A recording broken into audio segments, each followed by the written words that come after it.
Hello, I'm Shumi Nagaremono, the hobby drifter. If you remember the 80s, you know that they gave us many amazing toys, most of which we promptly forgot about by the time the 90s rolled around. Teddy Ruxpin, Laser Tag, Sky Commandos, Sectors, Popples.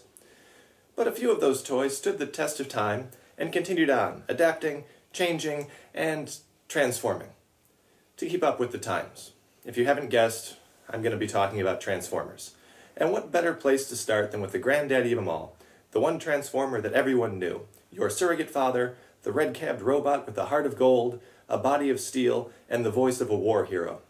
For the benefit of those with 3D viewing capabilities, I give you Convoy, aka Optimus Prime.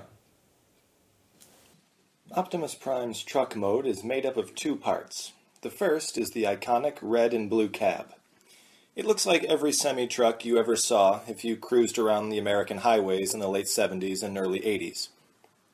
The truck mode is pretty convincing and could easily pass for a regular toy truck if you didn't look too closely. The second is the standard gray trailer. There's not much to say about the trailer. In truck mode, it's a long gray box.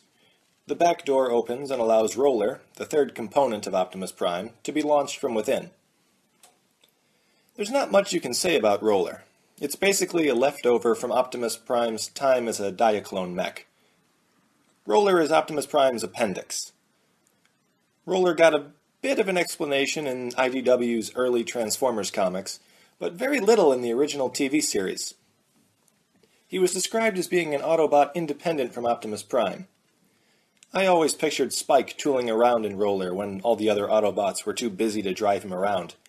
Prime's version of Mario Kart, I guess.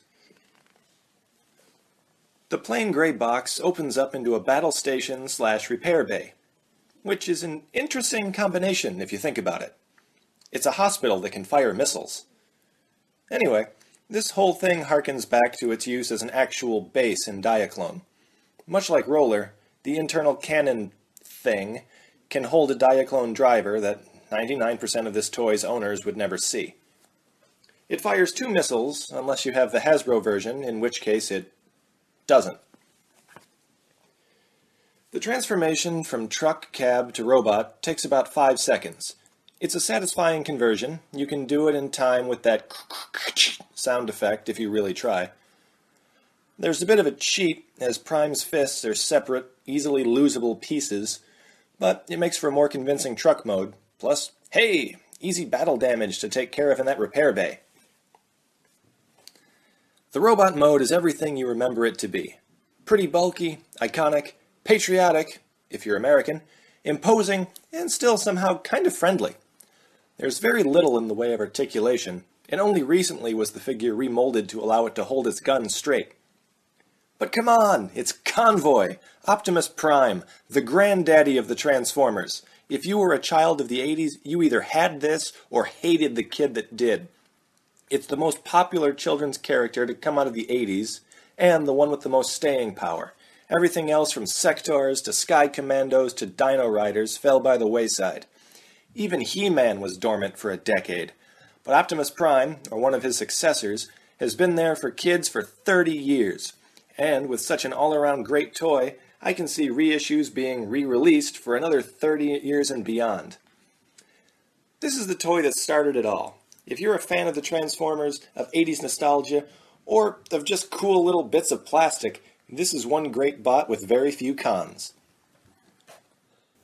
This is the Encore reissue. It was released in 2007 and was the last normal release of this mold with the trailer. But reissues have been coming out steadily in Japan since 2000, and in the US since 2001. The cab itself is the most reused mold of any Transformers figure. As a consequence, even an original G1 Optimus Prime in its original box isn't terribly expensive. You can usually find one on eBay for $100 or $200. And personally, I think that's great.